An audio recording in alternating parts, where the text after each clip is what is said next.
비상교과서로 해줘요? 아니면 동화교과서로 해줄까요? 열 봅시다. 온도에 따른 입자의 운동을 보게 될 거고요. 다양한 방법으로 이동하는 열, 그리고 열평형 상태까지 이동하는 열에 대해서 배워보게 될 거예요.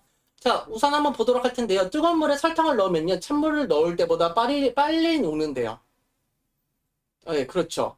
왜냐면은 방금 전에 우리가 배웠잖아요. 뜨거운 물에 용해도가, 그 고체된 용해도가 더 커지기 때문에 찬물보다 더 빨리 녹습니다. 그리고 이는 뜨거운 물과 찬물의 물 입자 운동이 또 다르기 때문에도 그렇습니다.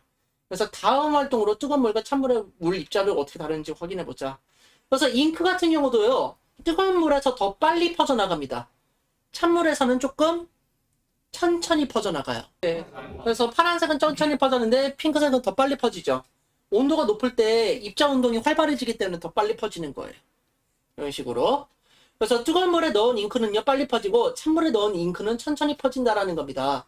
뜨거운 물에서는요, 물 입자가 활발하게 움직입니다. 그리고 차가울 때는 물 입자가 둔하게 움직인다는 사실을 알 수가 있어요.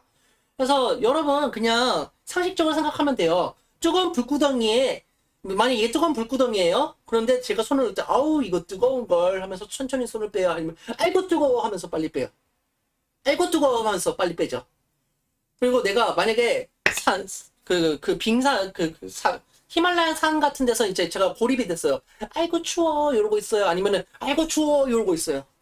아이고 추워 이러고 있잖아요. 그러니까 움직이는 정도는요, 온도가 낮아질수록 둔해지는 겁니다. 그리고 온도가 높아질수록 빨라진다고 생각하시면 돼요. 그래서 물체를 구성하는 입자는요, 끊임없이 운동한다는 사실 기억을 하셔야 되고요. 입자의 운동이 활발할수록 물체의 온도가 높고요. 물체를 구성하는 입자의 운동이 둔할수록 물체의 온도가 낮아지게 됩니다. 그래서 중학교 1학년 때도 배우셨을 텐데, 이 꼬리 길이가 길면요, 입자 운동이 활발한 거예요. 그리고 이 꼬리 길이가 짧으면 입자의 운동이 둔해진다라는 것을 알 수가 있습니다. 그래서 온도의 단위는요, 섭씨, 켈빈 이런 걸 사용하기도 하고요. 화씨 같은 경우는요, 이거 동그라미가 없다. 이쪽이 동그라미가 없네요. 여기 있다. 요거 사면 이렇게 하면 화씨 온도입니다. 화씨 온도. 그래서 이런 것도 알고 있으면 좋아요. 자, 이런 것도 확인할 수가 있고요. 문제는 한번 보죠. 물체를 구성하는 입자의 운동이 활발할수록 물체 온도가 높다는 것을 알 수가 있죠. 그리고 물체를 구성하는 입자의 운동이 활발한 정도를 보고 우리는 온도라고 한다는 거 기억을 좀 해주시기 바랍니다. 뜨거운 물이 튼 탁자 위에 올라왔다. 시간이 한참 지난 다음 물 입자의 운동을 처음과 비교하여 설명해보자. 뜨거운 물이 식었겠죠. 그러면 물 입자의 운동이 점점 느려졌을 거라는 것을 알 수가 있습니다. 나이요? 다 같은 나이겠죠. 중학교 2학년인 것 같은데 지금 다. 네. 다 중학교 2학년이잖아요. 네. 오, 이렇게 친구 사귀나요? 네, 열을 어떤 방법을 이용할까? 겨울철에 보일러를 켜두면 온수관이 지나가는 부분부터 주위부터 밤바닥이 따뜻해진다. 그렇죠. 열이 발생하는 지점부터 그 온도가 높아지기 시작하는 거예요.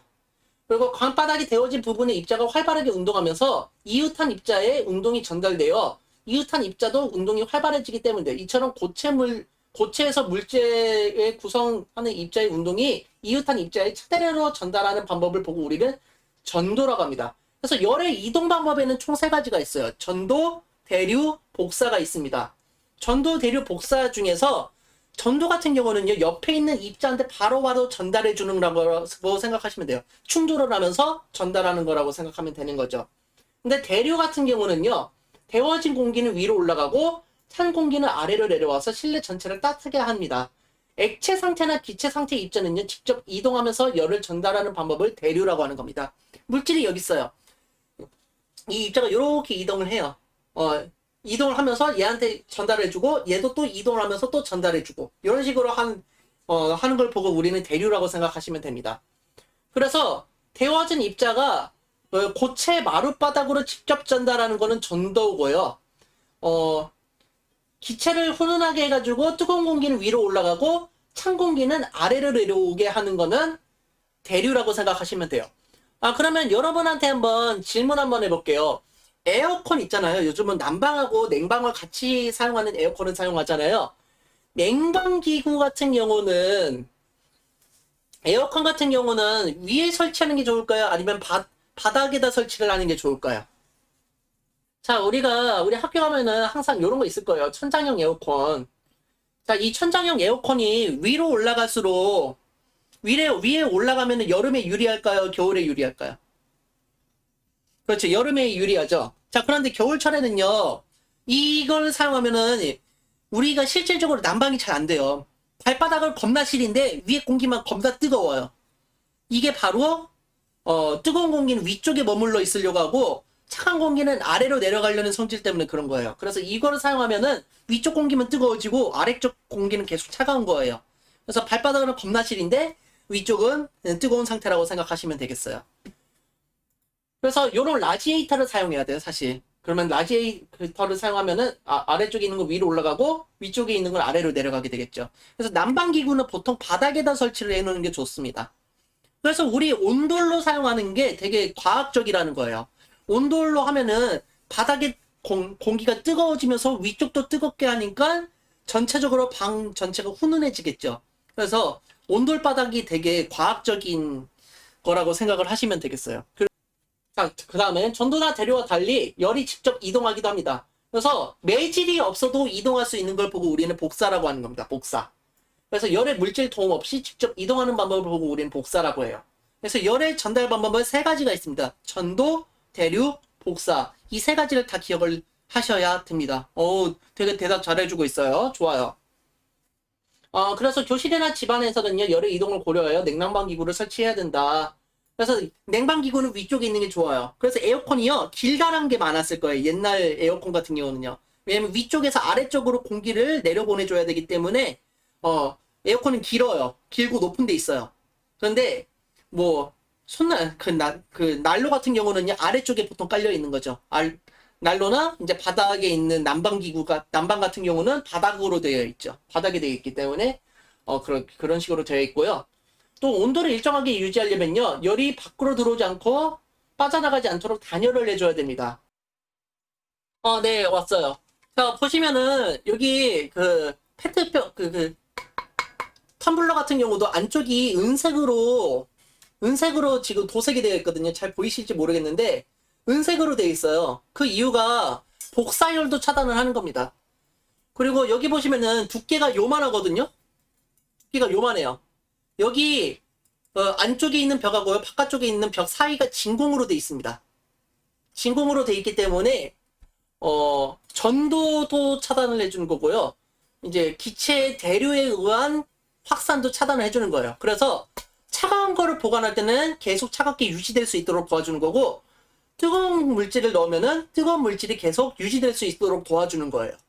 그래서 요게 전도, 대류, 복사를 다 차단해주는 물질이기 때문에 그런 음식을 차갑게 먹을 수 있는 효율이 좋다. 열의 물질 없이 도움 없이 직접 이동하는 방법, 이건 뭘까요? 여러분 2명 듣고 있으니까 한번 대답해 줄까요? 이거 뭘까요? 직접 이동하는 방법 1번. 댐비님 잘 맞췄어요. 전도입니다. 전도. 열의 이동을 막는 것을 뭐라고 합니까? 단열이라고 합니다. 이런 거 기억을 해주시면 됩니다. 자, 열평형 상태까지 이동하는 열. 자, 냉장고에서 꺼낸 시원한 주스는 시간이 지나면 미지근해지고 뜨거운 차도 시간이 지나면 식습니다. 살펴보도록 할 텐데, 뜨거운 물하고 찬물을 섞어서 딱 넣어놨어요. 이거는 단열이 되는 장치예요. 열량계라고 하는 건데, 그러면 뜨거운 물은 미지근해지고 찬물도 미지근해지는 것을 알 수 있어요. 뜨거운 물에서 찬물 쪽으로 열이 이동했기 때문에 나타나는 현상이라는 것을 알 수가 있습니다. 자, 그래서 뜨거운 물이 담긴 비커는요, 찬물을 담긴 수조에 넣으면은 뜨거운 물의 온도가 낮아지고 찬물의 온도는 높아져서 시간이 지나면은 두 물의 온도가 같아지게 됩니다. 이는 뜨거운 물에서 찬물로 열이 이동했기 때문인데, 온도가 높은 물체에서 온도가 낮은 물체로 열이 이동해서 두 물체의 온도가 같아지는 상태를 보고 우리는 열평형이라고 합니다. 이게 제일 중요해요. 그래서 뜨거운 물하고 찬물의 온도가 결국 같아지죠. 이 상태를 보고 우리는 열평형이라고 한다. 그리고 뜨거운 물하고 찬물의 입자의 운동 속도도 결국 같아지게 된다라는 것도 확인할 수가 있죠. 차가운 물 같은 경우는 입자 운동이 활발해지는 거고, 뜨거운 물 같은 경우는 입자의 운동이 느려지게 되는 거예요. 이런 것도 확인해 볼 수가 있습니다. 어렵지 않죠? 여기까지는. 그러면은 문제 풀어봅시다. 온도가 다른 두 물체를 접촉한 다음 시간이 지나면 열이 이동하여 온도가 같아지는데 이러한 것을 보고 우리는 뭐라고 하죠? 열 땡땡. 맞춰봅시다. 뭐였습니까? 그렇죠. 열평형입니다. 열평형. 그리고 뜨거운 물과 찬물이 접촉하면 찬물의 입자 운동이 활발해지겠죠.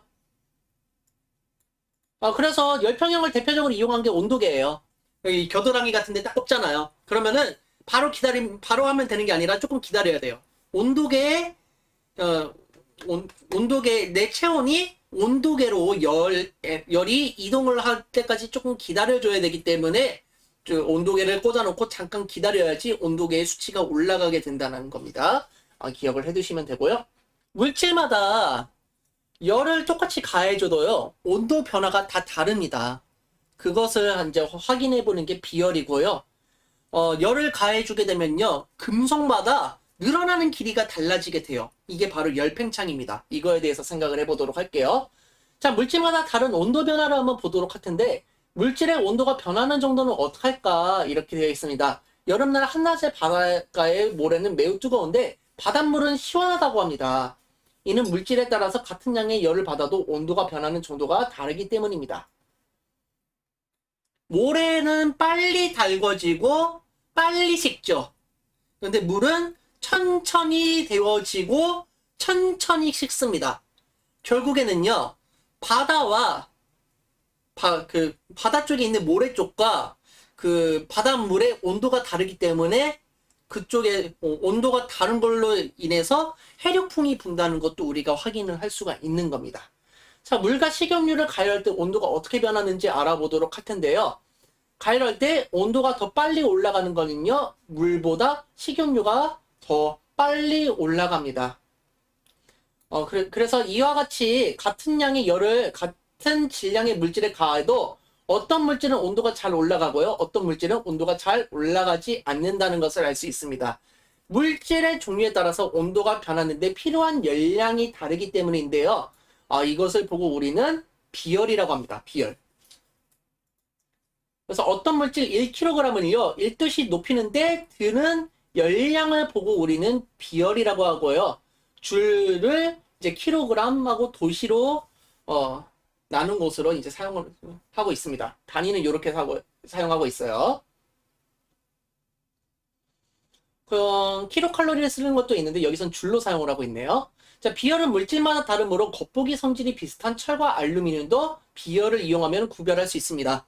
그래서 6단원하고 연계되는 문제이기도 한데요. 비열은요, 물질의 특성입니다. 그래서 물의 비율, 항상 웬만한 물질은 다 물로 기억을 하시면 돼요. 물의 비열은 1입니다.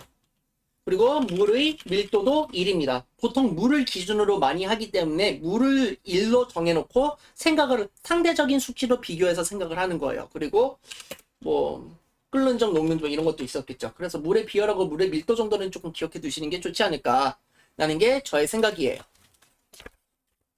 여기까지는 이해되시나요? 송쌤 실시간 딱 걸렸어. 누구세요? 누구세요? 반갑습니다. 이제 지금 8단은 도와달라는 친구 있어서 8단은 좀 도와주고 있어요. 원래는 제 수업 녹화만 좀 하려고 했다가 지금 1시간 반째 붙잡혀 있습니다. 누굴까? 궁금하다.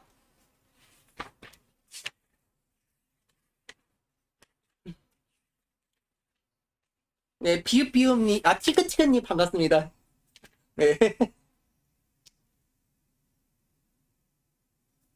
그래서 그 비열의 단위를 다시 생각해보면요. 이 비열의 단위는요, 교과서마다 달라요.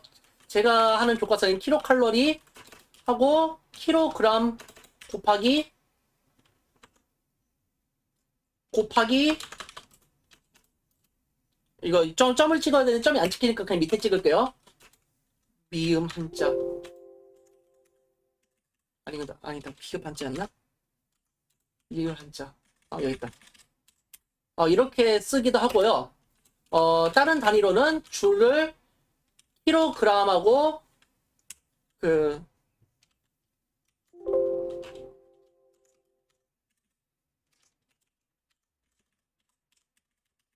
이렇게 쓰기도 합니다. 그래서 요 두 가지 단위 둘 다 알고 계시면 좋을 것 같아요. 기상에선 요걸 쓰고 있고요. 동화교과서에선 요걸 쓰고 있어요. 그래서 킬로칼로리도 열량이고요. 줄도 에너지의 단위인데 열량을 나타낼 때 줄로 사용하기도 합니다.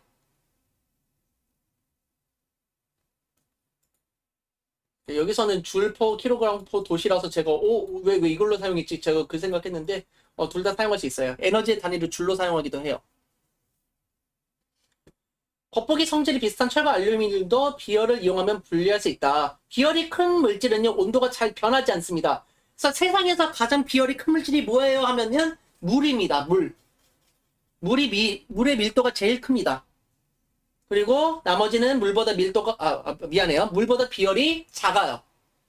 그래서 철 같은 경우는 온도가 빨리 올라갔다가 빨리 식었다가 이렇게 됩니다.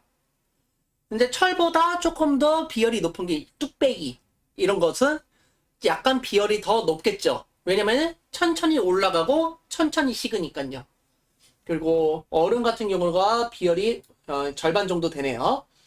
에탄올 같은 경우 0.57 이렇게 된다는 것도 확인할 수 있겠습니다. 물이 밀도가 1이에요. 그래서 우리 교과서에서 배우는 수준에서는요, 물이 밀도가 가장 큽니다. 그래서 이런 거 많이 사용하는 거예요. 이런 거. 여기 안에 물이 들어있어요. 이 물이 들어있잖아요. 여기 좀 다시 크게 보여드릴게요. 요거는요, 안에 물이 들어있어요. 물소리 들려요? 물이 들어있는데 이거를 데워요. 데운 다음에 내 몸에 지니고 있으면은 천천히 식어요. 그러니까 찜질 효과가 있는 거예요. 네, 밀도 용해도 다 물이 기준이라고 보시면 돼요. 비열도 용해도는 이제 물 100g에 녹이는 정도라서 약간 차이가 좀 있긴 한데 밀도랑 비열은 물을 기준으로 해서 높고 낮음을 좀 따집니다. 그래서 물을 1로 잡아요. 물은 비열이 커서 온도가 잘 변하지 않습니다. 그래서 비열이 크다는 건요, 온도가 잘 변하지 않아요. 천천히 가열되고 천천히 식는다라는 거 기억해 두시면 되는 거예요. 자, 문제 한번 풀어볼게요. 어떤 물질 1kg의 온도를 1도씩 높이는데 필요한 열량을 보고 뭐라고 하죠? 그렇죠. 비열이라고 하자는 걸 기억하자는 겁니다. 같은 양의 열을 같은 질량의 물질로 가했을 때 비열이 큰 물질은 잘 변하지 않고 비열이 작은 물질의 온도가 비열이 작은 물질의 온도는 잘 변하죠. 그러니까 작은을 선택해 주시면 되는 겁니다. 그것까지는 잘 모르겠어요. 네, 넘어갈게요. 자, 온도에 따라 변하는 부피. 음료수병에 보면 음료수가 가득 채워져 있지 않다. 이런 음료수가 열을 받으면 부피가 변하기 때문이다. 다음 활동으로 서로 다른 두 액체가 열을 받을 때 부피가 어떻게 변하는지 알아보자. 되어 있습니다. 자, 처음 높이는 같은데 뜨거운 물을 딱 부었어요. 에탄올 같은 경우는 그 부피가 팽창할 텐데 에탄올이 더 빨리 팽창하니까 이게 더 그 부피가 더 많이 팽창하지 않나요? 결국 제 생각대로 에탄올이 조금 더 증발이 빨리 되니까 이렇게 부피가 더 커지죠. 물은 부피가 조금 덜 커진다는 걸 알 수가 있어요.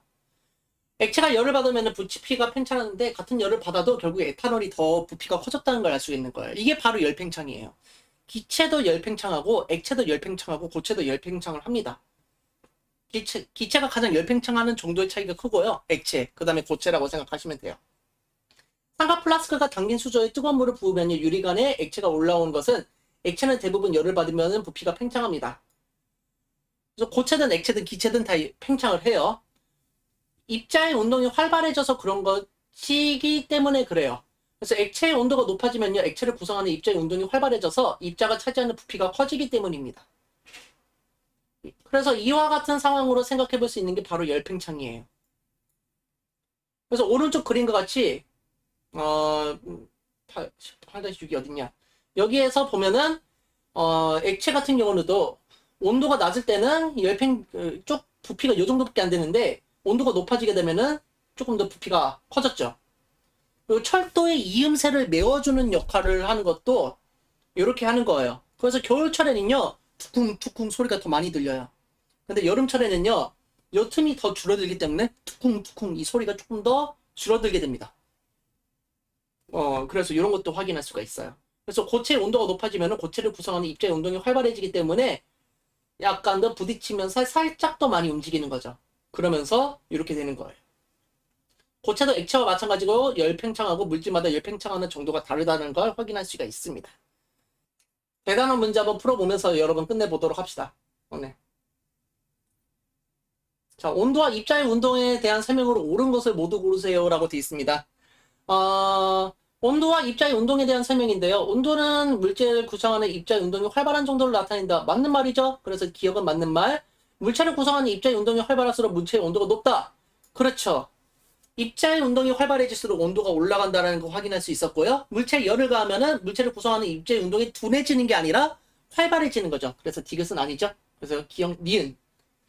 자, 2번 볼게요. 이거는 전도네요. 열의 이동 방향. 여기서 먼저 달궈지면서 옆에 있는 입자에 바로 전달 이렇게 해주니까 전도에 대한 방법이라는 걸 알 수가 있고요.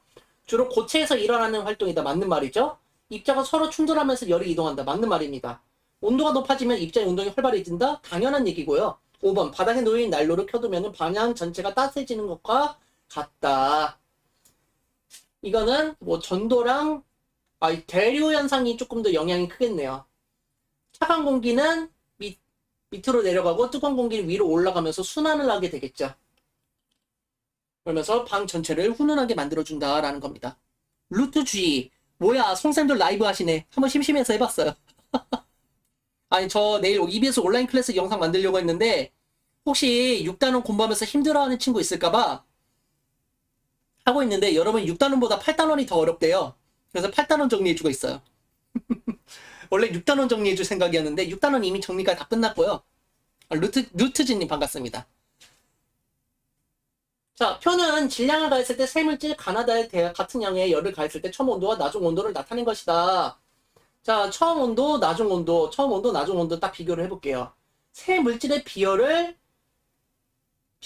하는 거예요. 자, 그런데 같은 양의 열을 가했다라는 거예요. 그럼 열을 가한 정도는 같은데 온도가 어떤 게 많이 증가했냐, 조금 증가했냐를 비교하시면 되는 거고요. 조금 증가한 게 비열이 큰 거고 많이 증가한 게 비열이 작은 거라는 것을 알 수가 있겠죠. 그래서 답은 몇 번인 거야?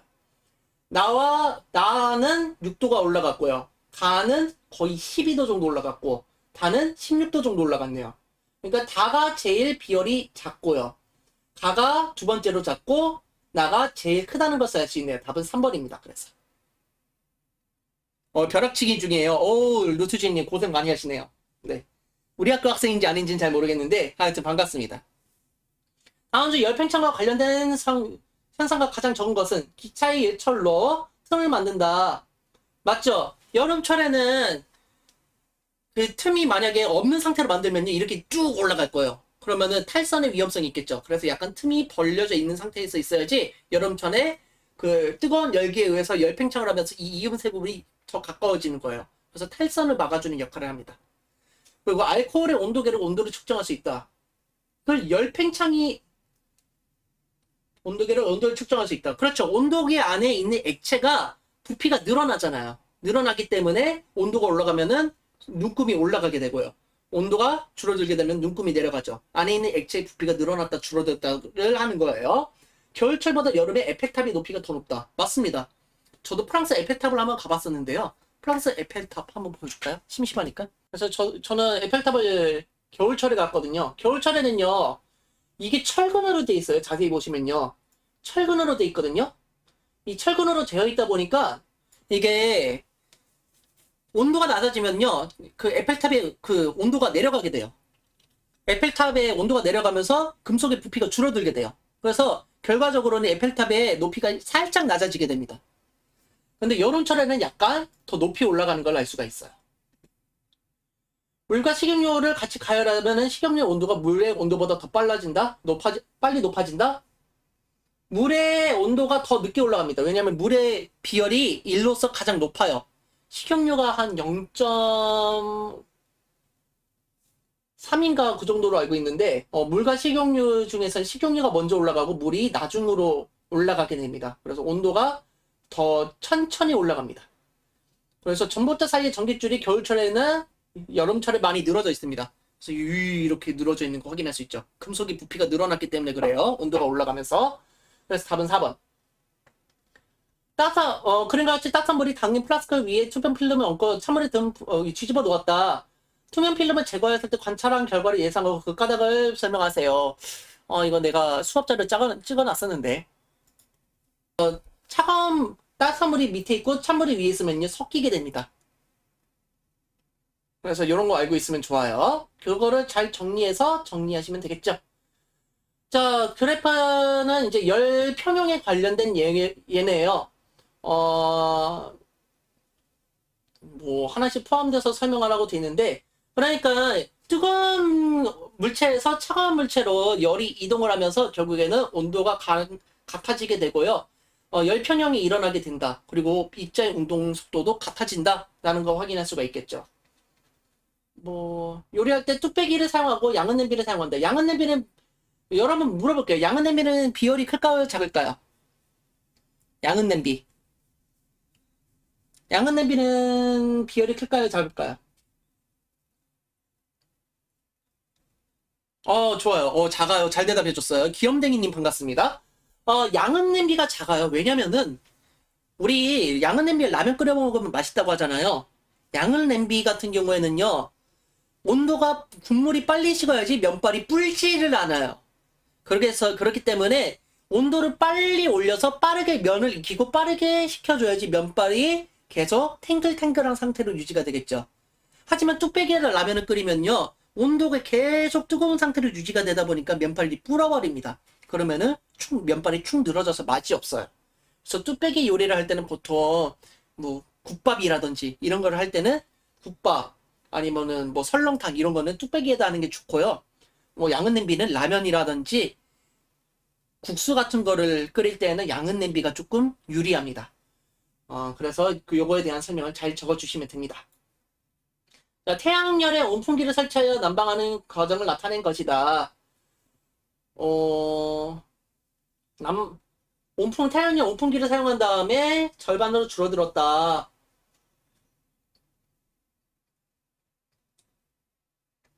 태양열에서 태양열 온풍기까지는 복사 과정이 있겠죠. 태양이 직접 와가지고 얘네들을 물을 데우는 게 아니잖아요. 여기까지는 복사예요. 그리고 태양열 온풍기에서 데워진 공기가 방 안으로 들어오는 과정은 대류 현상이겠죠. 대류 현상. 그래서 뜨거운 공기는 위로 올라가고 찬 공기는 여기로 다시 들어가는데 그러면서 다시 태양열에 의한 복사 에너지에 의해서 또 데워지고 식은 공기는 다시 또 들어가고 이런 식으로 쓰고 있습니다. 그리고 전도나 대류를 차단을 해줘야 되겠죠. 그렇기 때문에 창문에 단열 뽁뽁이를 붙이거나 이중창을 설치하게 되면은 조금 도움이 된다는 것을 확인할 수 있겠습니다. 그러면은 비상교과서 8단원 내용도 같이 정리를 해드렸네요. 질문이요. 네, 질문 없으면은 오늘 수업 요걸로 한번 끝내보도록 하겠습니다. 여러분 시험 좋은 결과 있으시길 바라고요. 항상 행복하시길 바랍니다. 그리고 기말고사 100점 맞으시길 바랄게요. 네, 여러분 감사합니다. 송바. 안녕.